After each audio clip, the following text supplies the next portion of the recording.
Scheduled up next, driving car number 2 out of Milford, Connecticut, driving the Milford Roofing and Restoration. Wayne's Auto Body Malibu for Skip Bruning, and right alongside, driving car number 28 out of Holyoke, Mass. Ted Chalmers in the D&E Auto Sales sponsored car as we go to green. Billy Dunn sends the field on its way. In the back of the pack will be the 23, driven by Rich Finch, and the 37 of Bob Choquette, as Tom DeLeo leads the field into turn number 3. Joe Zarnecki works his way on the inside now.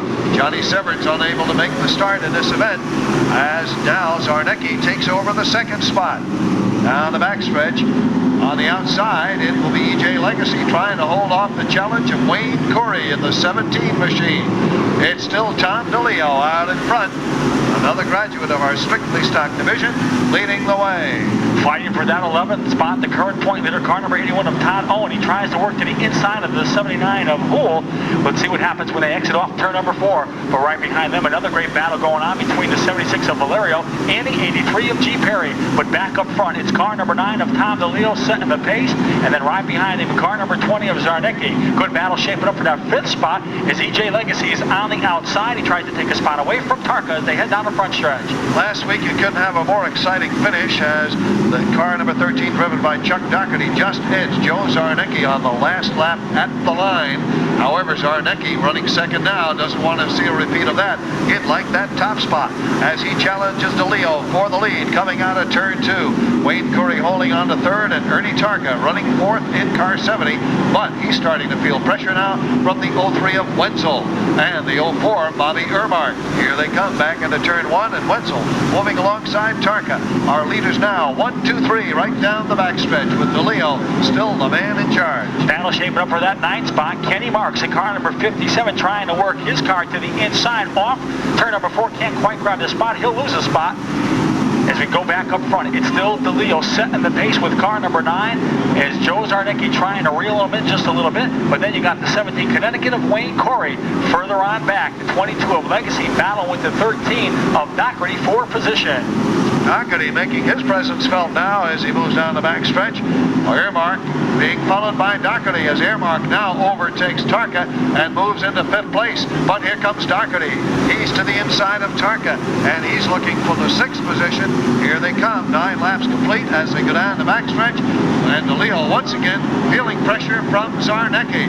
Off the turn, 2 former strictly stock drivers going at it for the lead in this one.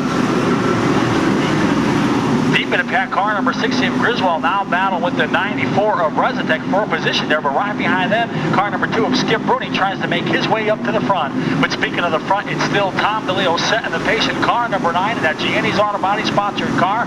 Zarnecki trying to do everything he can to reel him in. And then currently 3rd, it's Wayne Corey. But here comes the man on a roll, car number 03 of Chris Wenzel. Yes, sir. Wenzel is the man making the moves. Here he is, moving in close to the rear bumper of Wayne Corey, but Corey has other things on his mind.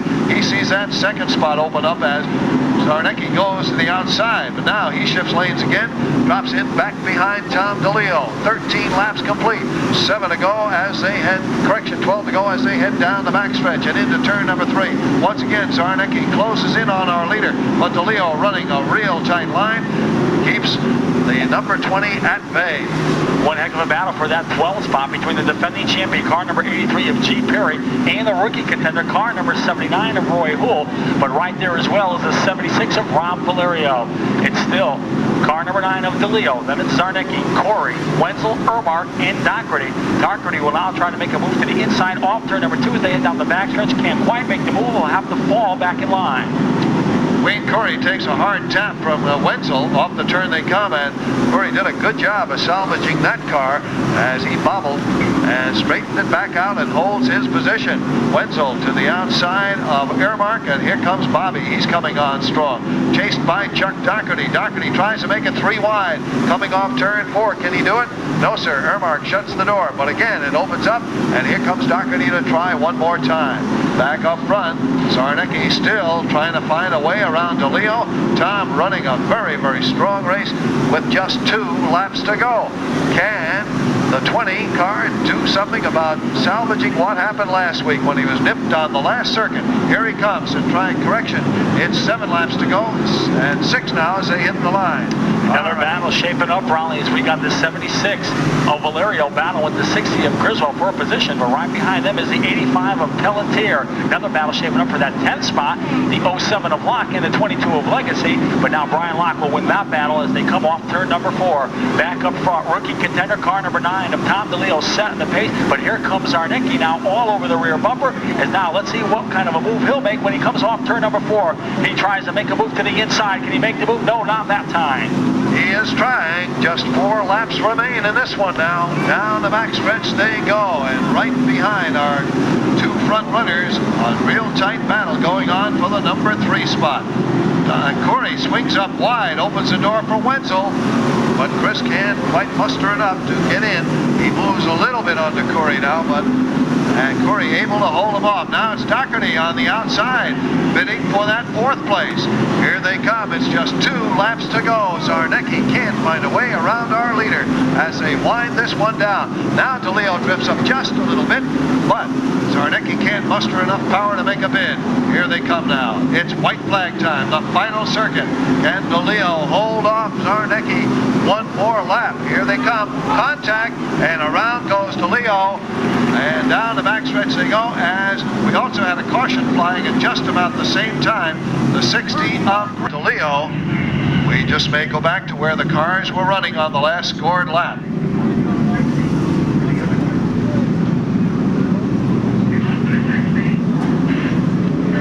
We're waiting the ruling from the NASCAR officials. The caution has been determined flew for the 60 car before the spin in turn 2 by the number 9 car. So now we'll wait and see if there may be any penalties.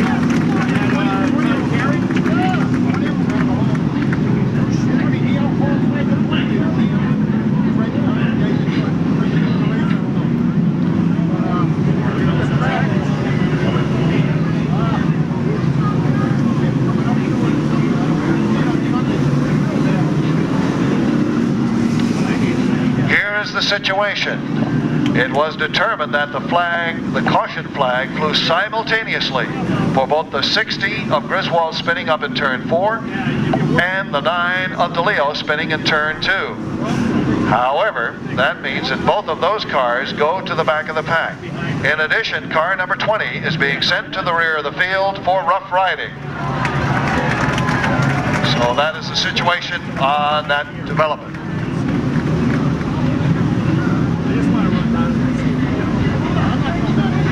So now the field being sorted out.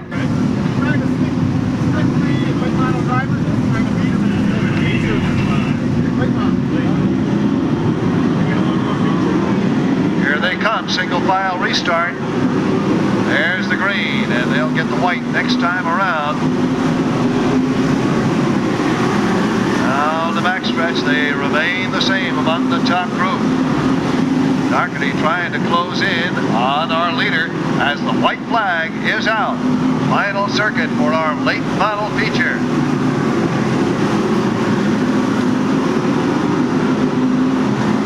'79 dying in front of our leaders, but they are safely by. Here we come, a bid by Doherty like last week, but it's Wayne Corey taking the win. A 13 of Doherty second, the 03 of Wenzel third, the 04 of Germark finishing in 4th. So that's the story for tonight's late model feature, turning out to be quite an event after all. Next, over the 30 lap distance. But that one is now history, and our winner, Wayne Corey, taking advantage of the opportunity presented to him, taking down his 2nd win of the 1996 season. Generally, Gary Danko is down in victory lane. He'll be talking to our winner, and I'm sure he'll be a grateful winner. Wayne Corey came in to tonight's program in 9th place in the points, so he'll boost himself up a fair amount with that victory, with the 50 points involved. All right, our winner about to alight from the car. He is out, and we'll go down to victory lane. Well, down here in the winner's circle, it's Wayne Curry to pick up his second victory on the 1996 season. And if my memory serves me correctly, you won this race 1 year ago. Hey, here we go again, Bush Night. All right, you guys. You guys must be good luck. You should come more often. Thanks a lot, Gary. We got a little luck there, you know. 2 cars in front of us spun out, but we were right there all the time anyway. You had a good race car as it was.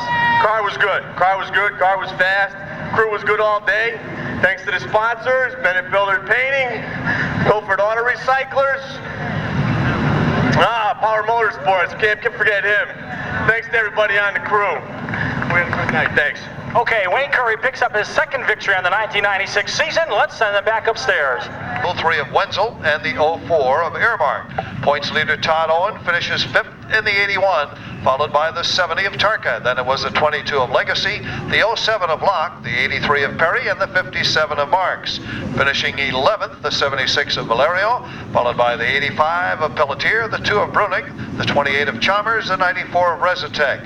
16th place to the 32 of Pelk, followed by the 37 of Jaquette, the 60 of Griswold, the 20 of Zarnecki, the 74 of Arena, the 23 Machine, driven by Finch, then the 9 of DeLeo, and the 79 of Houle. That's the story on tonight's late model feature.